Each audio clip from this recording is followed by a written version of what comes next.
Sakderenge nglajengaken mirsani video sakjangkepipun, kula aturi kapurih nutul tombol subscribe supados boten ketinggalan video salajengipun. Kagem kemanfaatan video menika, monggo dipun like, komen, lan ugi share. Mugi panjenengan sedaya pinaringan seger waras, bejo donya bejo akhirat, rahayu rahayu rahayu sagung dumadi. Sebelumnya saya ucapkan selamat datang dan salam rahayu untuk semuanya. Pada kesempatan kali ini saya ingin membahas tentang meditasi atau suwung, semedi, nyepi, mencari dalam diam. Kebanyakan orang sekarang mencari itu dalam kebingungan. Bingung tapi mencari. Bingung tapi mencari. Akhirnya apa?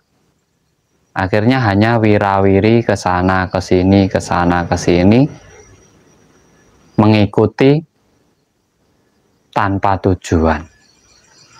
Mengikuti tanpa tujuan. Dan akhirnya hanya menambah kebingungan dan terus menambah kebingungan kembali, sehingga tidak menemukan sebenarnya apa yang dicari dalam hidupnya. Sebenarnya apa yang menjadi tujuan dalam hidupnya. Nah, di sini kita kaji. Banyak sekarang mencari tentang meditasi. Banyak yang ingin belajar tentang meditasi. Tetapi belajarnya di sini arahnya itu kebanyakan masih tentang cakra, tentang kundalini, tentang energi-energi.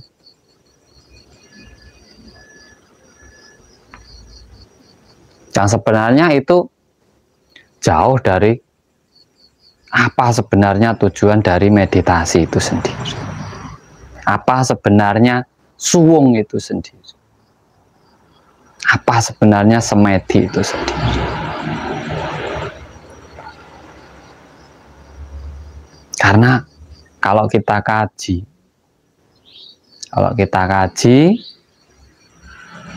dalam hidup kita benar-benar mengkaji dalam hidup kita, itu kita akan menemukan sebenarnya apapun yang kita cari dalam hidup kita ini. Kalau ingin konsultasi dengan saya, nomor WA ada di deskripsi live ini, Mas. Di deskripsi live ini ada nomor WA saya. Situ sampai bisa WA. Di sini saya ingin membagikan penjabaran secara real, secara logis, kita saling berbagi edukasi, motivasi, agar apa? Bisa bermanfaat dalam perubahan hidup kita. Diam, mencari apa yang sebenarnya kita cari, tujuan dari hidup kita itu yang pertama. Tujuan dari hidup kita. Kenapa Tuhan menghidupkan kita? Apabila tidak memiliki manfaat, tidak mungkin Tuhan menghidupkan kita. Pasti ada manfaatnya. Sebaik-baik orang, seburuk-buruk orang, sehina-hinanya, pasti ada manfaatnya. Pasti ada. Karena sesuatu yang diciptakan oleh Tuhan itu tidak ada yang sia-sia. Itu yang harus kita sadari dulu. Itu yang harus kita sadari dulu. Sehina-hinanya orang, pasti ada manfaatnya. Karena orang hidup itu untuk menghidupi. Tujuan sebenarnya dari hidup itu adalah menghidupi. Karena itu ritme kehidupan. Makanya di sini antara aku dan alam. Apa sebenarnya hubungan antara aku dan alam? Antara kita dan alam semesta. Dari penciptaan, dari kelahiran kita, perjalanan hidup kita, dan nantinya kembali kita juga kepada alam.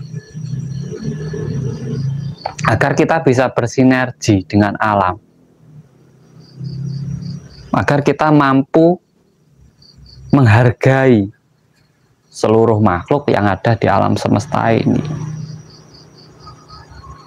Karena hakikatnya kita semua itu saling melengkapi, satu dengan yang lainnya. Kita dengan hewan, kita dengan tumbuhan, kita dengan air, kita dengan tanah itu saling menghidupi. Kita hidup dari tanah, hasil tanah. Kita minum air.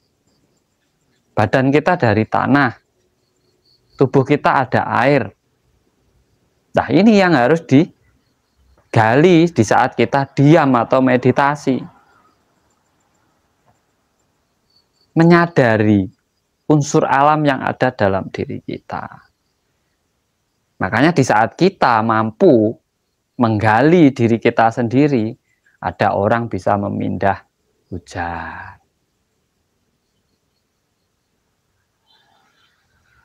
Nanya itu, ada orang bisa tahu bencana. Ada gunung mau meletus bisa tahu. Itu karena apa? Dia memahami dirinya sendiri. Alam semesta membisiki kita itu tidak mungkin. Karena apa? Alam semesta itu juga kita. Dalam diri kita ini juga alam semesta. Dalam diri kita ini juga alam semesta. Alam semesta itu yo kita. Aku alam semesta. Alam semesta yo aku. Bukan sendiri-sendiri. Kalau tidak ada alam semesta, tidak tercipta raga manusia ini. Tidak akan tercipta. Kita itu dari saripati alam semesta. Makanya dalam diri kita itu ada unsur tanah, unsur air, unsur angin, unsur api. Tanah, tulang, dan daging serta kulit kita. Air, darah kita. Api, amarah kita. Angin yang menghidupi kita, keluar masuknya darah dalam diri kita. Ada. Sama. Tumbuhan ada dalam diri kita. Kita makan tiap hari. Hewan ada. Makanya manusia itu memiliki kuku-kuku. Ini menandakan kalau kita itu masih memiliki sifat hewan. Makanya ada yang rakus. Cuma kita hewan pemakan segalanya, itu kita. Kita itu hewan pemakan segalanya, punya telinga, punya hidung. Apa-apa masuk kita itu. Bahkan tanah aja kita makan. Kalau kita resapi kehidupan sekarang loh, tanah itu dimakan oleh manusia. Nyatanya apa? Banyak yang berdebat masalah tanah. Tanahnya digeser sedikit loh, enggak mau. Pengennya makan tanah sebelah. Makanya tanah aja dimakan sekarang. Bukan hanya sayuran. Bukan hanya tumbuh-tumbuhan. Bahkan teman sendiri dimakan sekarang ini. Itulah sifat hewan kita. Amarah hawa nafsu kita. Yang sebenarnya kita itu makhluk paling rakus. Makhluk paling rakus. Kita itu pengennya menguasai semuanya.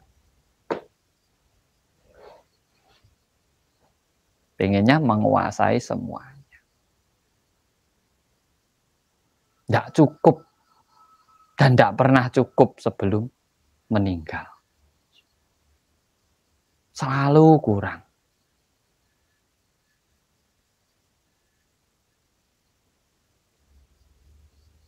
Karena apa? Kita hanya mengikuti rasa yang ada dalam diri kita. Hewan itu kalau ngikuti rasanya dia pengennya makan aja kambing. Gak dikasih makan bek bek bek bek. Kenyang aja masih bek bek bek bek. Ngikuti rasanya. Dia tidak bisa berpikir. Lah kita ini manusia memiliki daya pikir. Itu yang kita pakai mencari di saat diam. Berpikir kembali. Tentang apa? Tentang diri kita. Kita kaji, kita telaah, mencari diri sendiri dulu. Ternyata kita adalah alam semesta. Alam semesta adalah kita. Kita itu bersinergi sebenarnya setiap hari dengan alam semesta. Karena apa? Kita butuh alam semesta. Kita sangat membutuhkan. Tanpa ada air, tanpa ada tanah, kita tidak bisa hidup. Tapi sebaliknya, air, tanah, angin, api tanpa manusia, tidak apa-apa. Kita yang butuh mereka. Bukan mereka butuh kita, enggak. Kita yang butuh. Makanya kita itu bukan paling sempurna, paling lemah. Kalau menyadari itu, kita tidak akan menghina. Tidak akan menghina. Jangankan sesama makhluk alam semesta. Kita itu sesama manusia itu aja loh, kurang menghargai saat itu. Padahal kita membutuhkan, sangat membutuhkan orang lain. Tidak ada orang itu hidup sendiri. Tidak ada rezeki itu datang sendiri. Pasti ada yang ngantar. Pasti ada yang mengantar. Gak ada jatuh sendiri rezeki itu, enggak ada. Ada yang ngantar. Nah itulah kita membutuhkan orang lain. Yang harus dipahami, digali dalam meditasi ini. Jangan hanya cakra, kundalini lah, untuk apa? Cakra sebenarnya adalah kecerdasan pikiran panjenengan semua. Nalar, naluri itu cakra. Sehingga di situ sampai menemukan berbagai cara untuk menjalani kehidupan sampean. Makanya itu ilmunya Kresna dulu. Coro. Karena apa? Dia mahir, memiliki segala cara. Akhirnya dia bisa memenangkan Bharatayuddha. Itu cokro. Kalau ingin sampai tujuan hidupmu, kamu harus memiliki cara. Kalau tidak memiliki cara, kamu akan kebingungan. Makanya ada 7. Itu menyimpulkan tujuan hidup kita. Atau dasar di saat kita ingin mencapai tujuan hidup kita. 1, harus mempunyai dasar keyakinan yang tinggi. 2, kreativitas yang tinggi. Harus bisa menahan hawa nafsu di perut. Memiliki kasih sayang. Pandai berkomunikasi ataupun bersilaturahmi. Tenggorokan. Mempunyai pola pikir yang luas, yang cerdas. Cakra asna. Kemakmuran baru didapat. Kalau 6 ini sudah sinkron. Itu namanya baru cakra. Itu sudah aktif sebenarnya, kita kurang menyadari. Sehingga kita kesana ke sini hanya untuk mencari mengaktifkan cakra. Itu sebenarnya kapusan. Nggak ada orang bisa mengaktifkan cakranya orang lain, itu nggak ada. Kalau mensugesti ada. Yang mengaktifkan diri sampean sendiri. Karena dari apa? Kesadaran diri panjenengan sendiri. Dari kesadaran panjenengan itulah aktif cakra sampean, sehingga sampean menemukan cara dan petunjuk dalam permasalahan hidup panjenengan. Sehingga mencapai tujuan panjenengan. Untuk mencapai surga sampean harus melewati Sirotol mustaqim. Rambut 1 dipisah jadi 7. Itu sama 7 cakra, tujuan hidup. Rambut itu nalar. Pola pikir panjenengan, kalau salah menghitung, salah mengira, tidak hati-hati sampean jatuh. Sakit. Panas. Diajak orang, dihina orang, panas.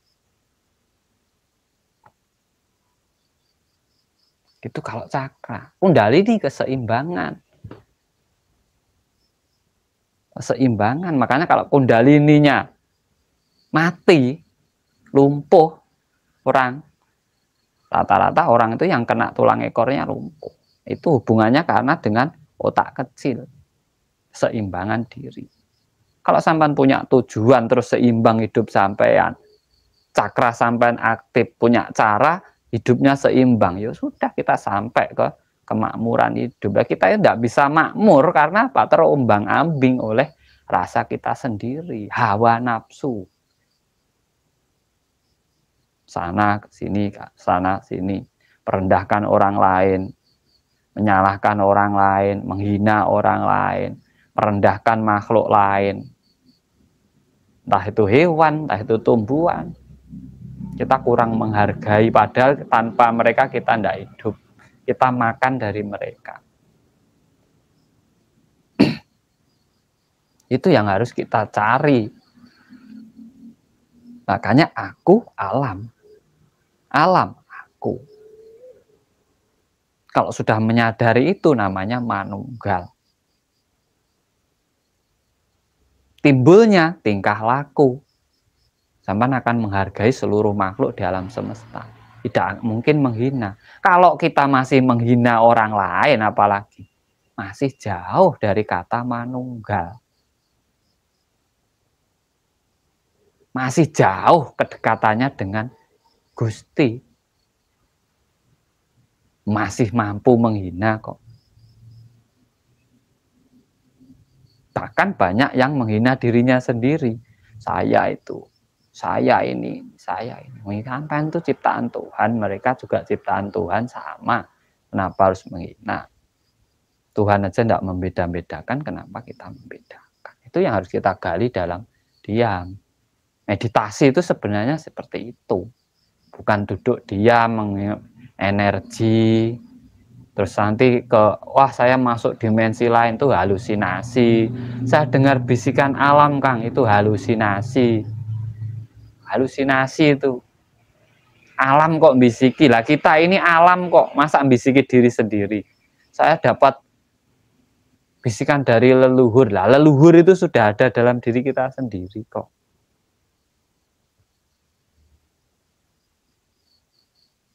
Sampan punya kodam macan, harimau, lah sampan punya sifat hewan kok. Ya jelas ada dalam tubuh kita. Tidak usah pakai kodam-kodaman. Kita itu memiliki sifat hewan, itulah kita dikasih kuku-kuku ini biar paham, biar menyadari kalau dalam dirimu itu masih ada sifat hewannya. Nah, di situ yang harus kita kaji di dalam meditasi. Bukan hanya energi cakra. Nah, kalau kita bisa memahami itu, kita bisa menguasai diri kita bisa bersinergi dengan alam semesta. Ya kun fayakun, apa yang kamu kehendaki akan terwujud. Pengen tersambung dengan orang lain ya, karena kita menguasai diri sendiri ya tinggal duduk diam. Dihina orang diam, tumbang dia.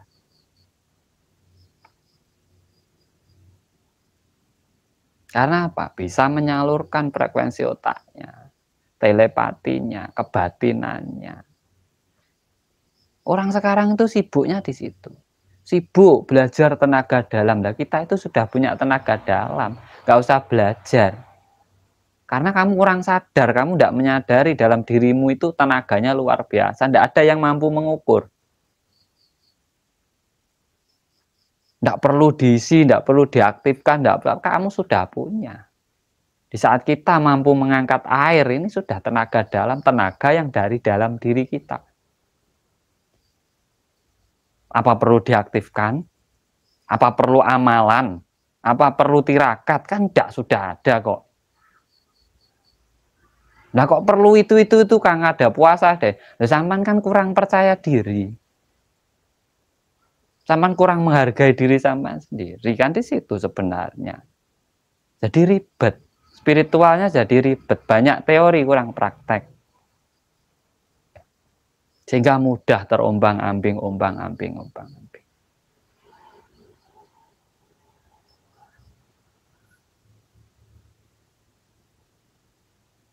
Saya ingin belajar kebatinan, Kang. Sampan tuh sudah melakukan kebatinan setiap hari. Sampan ngelihat orang susah aja, sampan ngerentuh nang hati. Kalau bisa saya ingin nolong dia, itu kebatinan sudah nyambung.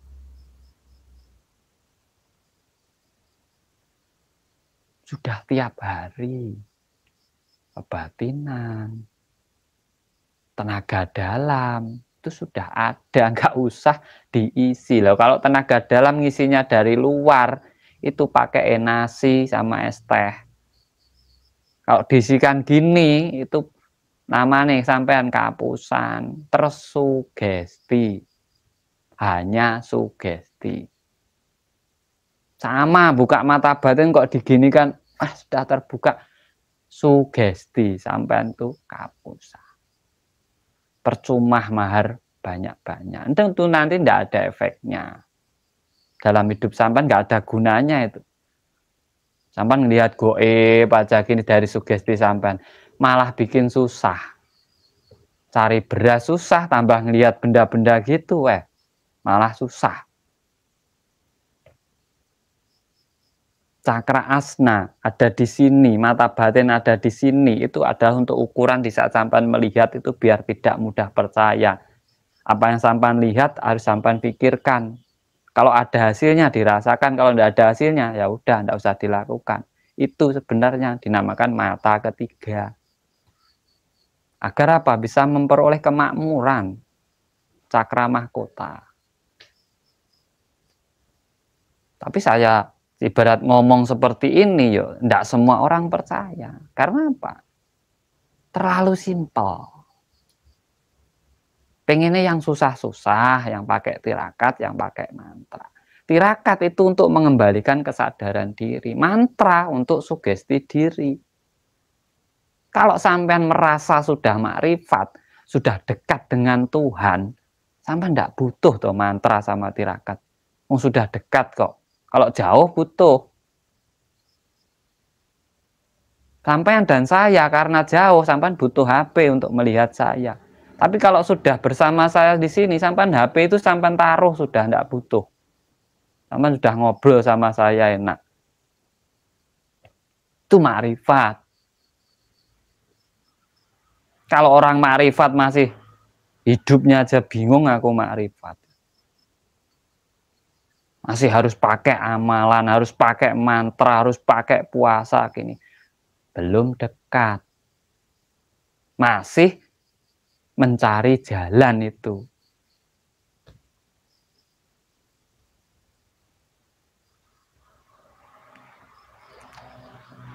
Nah, di sini saya cuma ingin kita kembali ke kesadaran diri kita. Agar apa? Kita menyadari hidup kita. Kita akhirnya ada manfaatnya gitu loh. Kedepannya itu ada manfaatnya untuk hidup kita.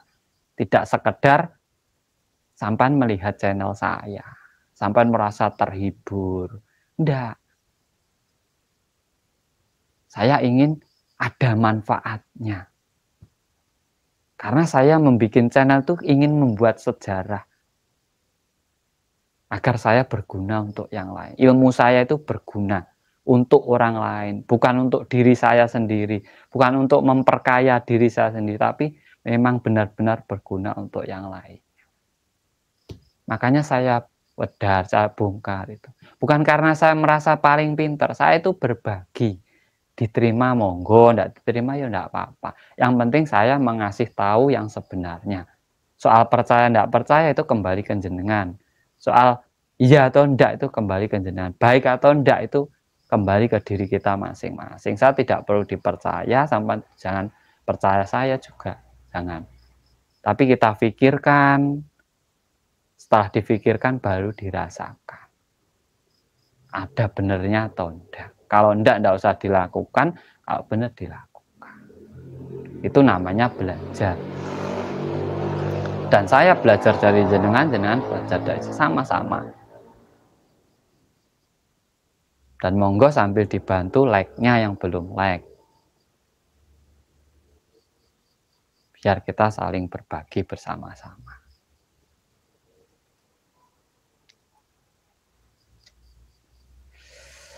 Nah, di situ mencari dalam diam. Kalau mencari dalam berjalan atau mencari dalam kebingungan, sampai tidak akan ketemu. Karena diam itu ajaran orang dulu.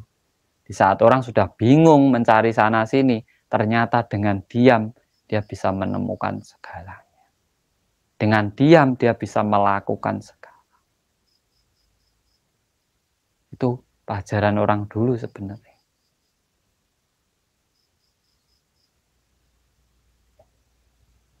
Sebenarnya pelajaran orang dulu, suwung itu bukan puncaknya meditasi. Suwung itu ya meditasi. Meditasi itu ya suwung. Suwung itu sepi. Kembali ke suwung berarti kembali ke mencari tempat yang nyaman, yang sepi. Untuk apa? Mengkaji. Membaca diri sendiri. Diam, tenang, membaca. Ini yang susah membacanya ini. Kebanyakan orang diam, tenang, lah dinikmati di sini. Karena ketenangannya ini dinikmati, akhirnya ketemu sesuatu itu. Dia lupa membaca. Setelah tenang, nanti habis tenang, masalahnya muncul lagi. Karena tidak dibaca, ya masih bermasalah lagi. Tapi kalau mau membaca, setidaknya mendapatkan solusi dari masalahnya, itu namanya petunjuk. Petunjuk dari alam itu petunjuk dari diri kita, karena kita juga alam, alam adalah kita. Aku yo alam semesta, semesta yo aku. Itu sebenarnya kalau kita mengkaji yang benar.